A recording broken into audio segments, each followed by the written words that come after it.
Financial accounting 1 এ আজকে আমরা যে চ্যাপ্টারটা ডিসকাস করব সেটা হচ্ছে ইনভেন্টরি। ইনভেন্টরি মানে আনসোল্ড স্টক, যেটা এখন বিক্রি হয়নি। এবার ইন্ডিয়ান অ্যাকাউন্টিং স্ট্যান্ডার্ড 2 অনুযায়ী আমরা যদি ইনভেন্টরি ভ্যালুয়েশন করতে যাই তাহলে আমাকে দুটো জিনিস দেখতে হবে, একটা হচ্ছে কস্ট প্রাইস আর একটা হচ্ছে নেট রিয়ালাইজেবল ভ্যালু, যেটাকে আমরা শর্ট ফর্মে এনআরভি বলি। এই দুটোর মধ্যে যেটা ছোট হবে সেটা আমরা নেব। এবার ব্যাপারটা হচ্ছে কোশ্চেন কেমন ভাবে ফ্রেম করা হয়। কোশ্চেন কিন্তু সিউতে দুরকম থাকতে পারে, একটা হচ্ছে এনআরভি ক্যালকুলেশন দিতে পারে, অথবা কস্ট বলে দিল, এনআরভি বলে দিয়ে আমাকে কিন্তু কম্পিউটেশন দিল যে ইনভেন্টরি কি করে ক্যালকুলেট করতে হয়, অথবা হচ্ছে কিছু ডেটা দিয়ে বলা হলো calculate the value of inventory under LIFO method or FIFO method. এইবার ব্যাপারটা হচ্ছে কস্ট আর এনআরভির মধ্যে যেটা ছোট সেটা তো আমি নেব ইনভেন্টরি ভ্যালু অনুযায়ী। এবার কস্ট ভ্যালুটা বার করা যাবে কি করে? কস্ট ভ্যালু বার করা কিন্তু অনেকগুলো ফর্মুলা মানে মেথডস রয়েছে।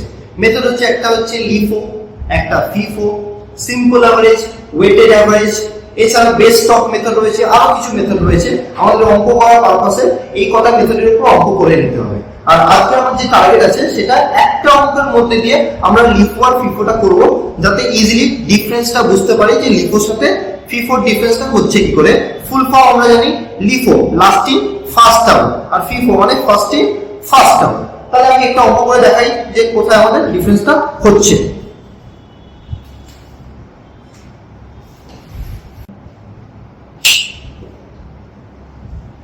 Calculate the value of LIFO and FIFO। তাহলে আমি কোশ্চেনটা লিখলাম, এখানে আমি দেখতে পাচ্ছি কি আমাদের কটা ট্রানজাকশন আছে, একটা দুটো তিনটে চারটে পাঁচটা ডেটের ট্রানজাকশনে বলে দিচ্ছি opening balance.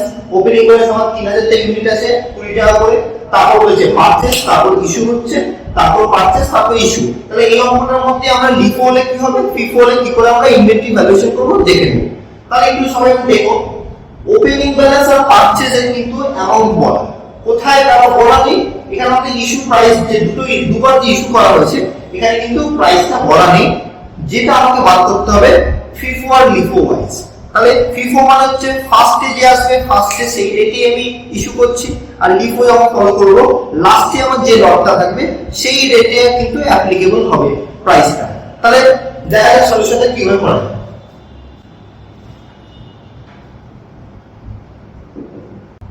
Calculation of inventory under FIFO method.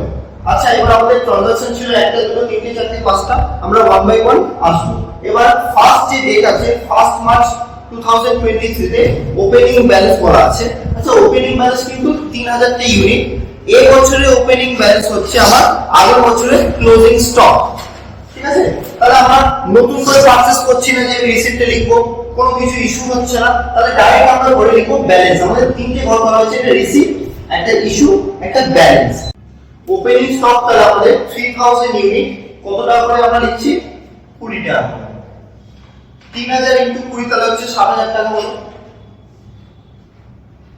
আমি আবারও রিপিট করছি, আমার এই 3000 কিন্তু এই বছরের ওপেনিং, তার মানে আগের বছরের ক্লোজিং, নিউলি পারচেজ কিন্তু নট। সেকেন্ড যে ডেটটা রয়েছে 2 মার্চ 2023, এখানে আমাদের পারচেজ করেছে 2000 টা ইউনিট, কত টাকা বলেছে রুপিস 19। তাহলে আমি রিসিপ্টে ঘরে লিখে দিচ্ছি কটা ইউনিট, 2000 টা ইউনিট, কত টাকা করে 19। তাহলে 2000 ইনটু 19 করলে আমাদের 38000 হচ্ছে। হলো? এইবার একটু মন দিয়ে শোনো, আমাদের 3000 টা ইউনিট ছিল কিন্তু 20 টাকার লট, তাই 3000 20 টাকার লট, 2000 নতুন করে ঢুকলো 2001, এইভাবে লিখলাম ব্র্যাকেট দিয়ে। টোটাল করলে আমরা 3000 সাথে 2000 যোগ করে 5000 কিন্তু লিখতে পারবো না। তার কারণটা কেন? তার কারণ হচ্ছে এই 3000 টা ছিল 20 টাকার লট আর এই 2000 টা হচ্ছে 19 টাকার লট। তাহলে আমাকে এই দুটো কিন্তু আলাদাভাবে দেখাতে হবে। ব্যালেন্সে কোনো ইমপ্যাক্ট করছে না, ব্যালেন্স আমার ছিল 7000 টাকা, তাহলে এখানে কিছু আমি কোনো ব্রেক দেখাবো না। 7000 এর সাথে কিন্তু 38000 নতুন আমার ঢুকছে, তাহলে সিম্পলি অ্যাড করে দেবো। তাহলে কত হলো 60000 পর 70 80 90 আর 8, তাহলে 98000। মন দিয়ে শোনো, এইবার নেক্সট আমার 3 তারিখের ডেটা। 3 তারিখে কি বলা হয়েছে, ইস্যু করছে। কটা ইস্যু করেছে? 1500টা ইস্যু করেছে। এবার আমার বলো যে 1500টা এই যে ইউনিট রয়েছে সেটা এই রেটটা কোশ্চেন মার্ক, এই রেটটা আমি বার করব, রেটটা কত হতে পারে। রেটটা আমরা মেথডটা কি ফলো করছি, FIFO, first in first out. তাহলে আগে ছিল 20 টাকা, তারপর ছিল 19 টাকা, শুরু থেকেই ছিল 20 ছিল, 20 ছিল না, তাহলে আমি একটা 20 করব। তাহলে 15 ইনটু 20 করে কত হচ্ছে 30,000। তো এবার তার মানে আমি 30,000 এর ইস্যু হচ্ছে এখানটা, তাহলে কি করব একটু মন দিয়ে শোনো। 20 টাকার লট থেকে আমার 3000, এই 20 টাকার লটটা ছিল 3000 টা ইউনিট, যেখান থেকে 1500 টাকা বেরিয়ে গেল, থাকলো কত রিমেইনিং 1500, 1500 টাকা করে রইল 20 টাকা করে, আর 2000 টা আনটাচ, সেটা 2000 টাকা 19ই থাকলো। এবার এখানটা 98,000 থেকে আমি 30,000 লেস করব, কত হবে তাহলে ব্যালেন্স 68,000 হয়ে গেল। নেক্সট আমার যে ডেটটা রয়েছে 5th মার্চ 2023। আচ্ছা বলো 5th মার্চ কি হয়েছে স্যার পারচেজ হয়েছে। পারচেজ হয়েছে, তো পারচেজ কত ইউনিট হয়েছে 2000 টা, তাই 2000 টা লিখে দিই। 2000 ইউনিট কত টাকা করে লেখো 18 করে স্যার। 18 করে, তাহলে কত হচ্ছে 2000 into 18 36,000। 36,000। এইবার দেখো পারচেজ করলে আমাদের কিন্তু ঝামেলা নেই, সবকিছু দেওয়া আছে, রেট দেওয়া আছে, ইউনিট দেওয়া আছে, সবকিছু আমরা ইনটু করলাম 36 পেলাম। ব্যালেন্সে আসো, ব্যালেন্সে হচ্ছে 1500 টা ইউনিট ছিল আমার 20 টাকা, 2000 টা ইউনিট ছিল আমার 19 টাকা, আরো 2000 টা ঢুকলো কত টাকা করে 18 টাকা করে। তাহলে আমি এটাকে ব্র্যাকেট দিয়ে দিলাম। তাহলে আমার কাছে এখন তিনটে লট এলো, তাহলে 68,000 এর সাথে আমি 36,000 অ্যাড করব, কত হবে 1,04,000। নেক্সট ডেট আমাদের লাস্ট ডেট, তাই তো 10 তারিখ হচ্ছে আমাদের লাস্ট ডেট বলেছে। 10 তারিখ আমি কি করছি, 10 তারিখ কি বলা আছে কোশ্চেনে, ইস্যু করা আছে, ইস্যু কত 1500 টা, আবার ইস্যু থেকে 1500 টা করলাম। এবার আবার সেম কোশ্চেন, আমার রেটটা আমি জানি না, রেটটা কিন্তু ইস্যুতে ওরা কোশ্চেন দেওয়া থাকবে, যেটা আমাকে বার করতে হবে।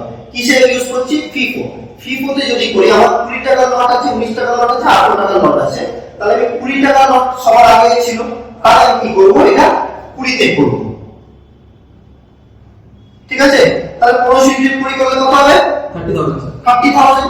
এবার 30,000 কিন্তু আমার বেরিয়ে যাচ্ছে, 1,04,000 থেকে 30,000 আমি লেস করে ব্যালেন্স পাবো। এই 1500 থেকে 1500 নেই, বেরিয়ে গেল, তাহলে 20 টাকার লটটা আমার কিন্তু শেষ। তাহলে 2000 টা থাকলো 19 টাকা করে, আর 2000 টা থাকলো 18 টাকা করে, তাহলে আমার ব্যালেন্স কত হলো বলো তো 74,000 স্যার। 74,000 আমরা লেস করে পেয়ে গেলাম, তাই তো। এবার দেখো আমাদের যেটা পড়ে থাকলো সেটাকে আমি বলতে পারবো ভ্যালু অফ ক্লোজিং স্টক বা value of inventory under FIFO। এবার একটা নরমাল কোশ্চেন, দেখো তোমার যদি এখানে FIFO থাকার বদলে লিফো থাকতো, তাহলে আমাদের যে 3 তারিখে যে আমি এই যে ইস্যু করা হয়েছে না, এই 3 তারিখে এখানটা আমি 20 টাকা জায়গায় কত নিতাম, 20 নেব না 19 নেব 19 স্যার। 19 কেন হচ্ছে, তার কারণ হচ্ছে যখন FIFO জায়গায় লিফো চলে আসবে, তার মানে লাস্টে, ফার্স্টে তো না, লাস্টে যে রেটটা আছে সেই রেটটা আমি নেব। তাহলে এটা 1500 into 19 হবে, সেইভাবে রেটটা হবে, আর এখানে হচ্ছে আমার সেইভাবে কিন্তু চেঞ্জেস গুলো আসবে। তাহলে আমার চেঞ্জেসটা কোথায় আসছে, লিফো করার সময় হচ্ছে আমরা লাস্টে এই যে 20 টাকা 19 টাকা নেব, এই যে লাস্টে এই যে 5 তারিখে আমি যে নতুন পারচেজ করলাম বলে আমার 20 টাকা 19 টাকা 18 টাকা লট চলে এলো, তাই 10 তারিখে যে আমি ইস্যু করছি, এখানে আমি ব্র্যাকেট করে রাখলাম, এই যে ইস্যু করছি এখানে 1500 টা ইউনিট আমি ইস্যু করব, কত টাকায় করব, যদি আমি লিফোটা ইউজ করি এখানে দেখে নাও 20 টাকা আছে, 19 টাকা আছে, 18 টাকা আছে। যদি আমরা লিফো করি তাহলে হচ্ছে সবার লাস্ট যেটা রেট আছে 18 টাকা, তাতে করতে হবে, করে আমরা ইনটু করছি, সেভাবে ব্যালেন্স গুলো চেঞ্জ হবে।